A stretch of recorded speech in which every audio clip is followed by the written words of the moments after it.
Virgo, hi! Welcome to Mr. Queen PH. Titingnan natin kung ano energies for you ngayong full moon in Scorpio sa May 13, 2025 at 12:55 a.m. Philippine time. So, mas maaring mag-resonate ito sa mga Virgo rising, pero pwede rin namang mag-resonate sa mga Virgo sun or moon. So, for you Virgo, itong full moon is happening in your third house of your learning. This is also about social media. Yung iba sa inyo magkakaroon kayo ng social media detox.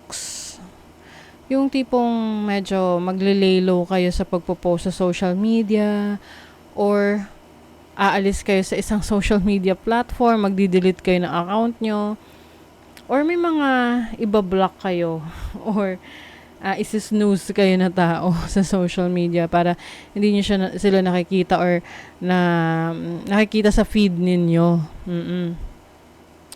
Some of you naman, maaring meron kang trinay, no, na pag-aralan or i-research pero parang you feel na hindi ka na ganun ka-interesado. So, maaring i-drop mo na yan. I-let go mo na yan. I-discard. Oo. So, yung iba, maaring literal, magda-drop kayo sa school. Or, hindi nyo na itutuloy yung master's degree nyo. For some reasons, no? Pwedeng dahil nawala na kayo ng interest, may nagbago sa plano nyo, or pwedeng financial burden. Okay? Some of you naman, may nagbago sa sa inyong direction kasi pwedeng yung iba merong unexpected opportunity sa pag-abroad. So, kumbaga tinake mo na yung opportunity na yan.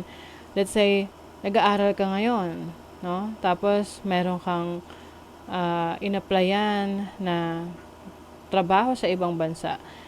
And then naging positibo yung resulta nun. So, maaring yun yung aasikasuhin mo. Sa mga naman, pwedeng business to. Business partnership sa ibang bansa.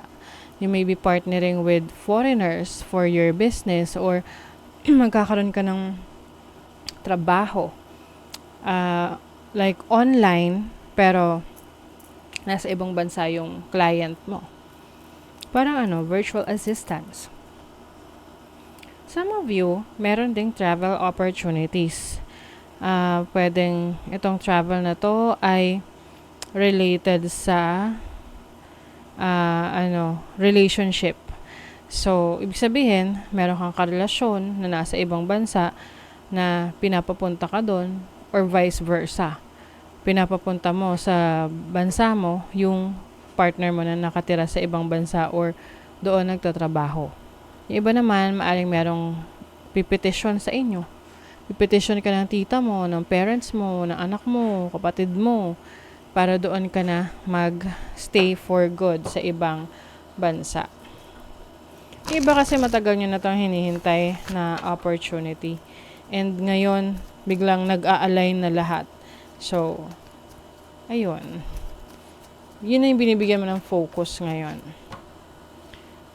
So, let's see what is the energy of the third house. Ace of Swords. This is a new idea. Parang eureka moment na, meron kang spark of curiosity na parang, ito na yung, parang nababaling na sa iba yung attention mo. Kaysa sa dati mong pinagkakaabalahan. Some of you, pwede rin, kasi siblings din ang third house. So, some of you Virgo, kung meron kayong fallout with a sibling, tipong hindi kayo nag-uusap for a long time, pwedeng ma-receive ka na message galing sa kapatid mo or ikaw yung magme-message sa kapatid mo na ayusin yung relationship nyo. Temperance, this is about healing rin to So, maaring healing your relationship with your siblings or your cousins. Pwede rin kasi pinsan to. Yung iba naman, maaring yung matagal nyo nang hinihintay ng opportunity na kumbaga parang yun talaga yung main goal ninyo, pero habang hinihintay nyo yun, may iba kayong pinagkakaabalahan, tapos biglang dumating na yung hinihintay mo. So, this is it. Pwedeng idadrop mo na yung yung panakip butas, ganon. Let's say for example, nag-apply ka sa abroad, pero syempre hindi naman ganun kabilis yung application. So, nagtrabaho ka muna. 'Di ba? Tapos, ngayon, since naging maganda na yung resulta ng pag-abroad mo, yung pag-apply mo, magre-resign ka na, ganon, sa trabaho mo. Ooh, 3 of Swords. 6 of Pentacles. Okay. So, para kasing meron kang kailangang i-give up dito. It's like, sacrifices, no?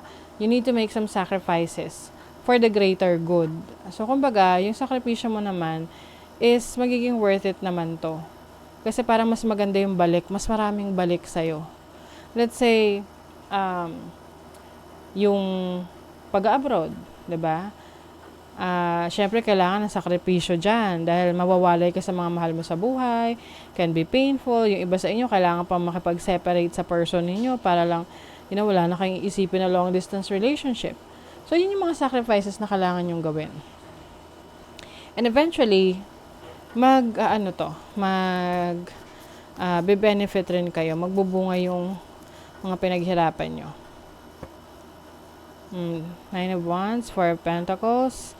I also see a business partnership in the future para sa'yo. Pwede rin tong merong tutulong sa'yo na buuhin or itayo yung pangarap mo. This can be a loved one. This can be someone na naniniwala sa kakayanan mo. Pero kailangan rin na mag-e-effort ka. Hindi siya yung tipong sinwerte ka lang. So, kailangan may effort para makita mo yung resulta.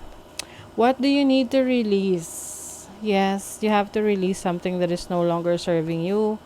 Don't let your pride get in your way. So, kung may mga bagay na kailangan magpakumbaba ka na para maayos yung problema, yung issue, gawin mo na. Okay? So, I think yung kailangan mong i-release dito, yung pride mo eh. Kailangan mong i-release dito yung, minsan, mataas yung, yung tingin natin sa sarili natin, no? Or, minsan naman kasi depende sa personality yan, lalo na kung alam mo na, meron ka pinanindigan eh, no? Tapos, may mga taong hindi talaga sinire-respeto yung paninindigan mo sa buhay eh. But, you know what? Kung ano man itong kailangan mong i-release, na anything na alam mong hindi na nakakabuti para sa'yo, you have to let that go. Kahit pa, isipin ng iba na nagkamali ka sa mga naging decision mo. Minsan kasi parang ang hirap aminin na nagkamali tayo, but that's life. Sometimes nagkakamali talaga, and that's fine. As long as natuto ka dun. Okay? So that is your reading, Virgo. Thank you so much. See you again.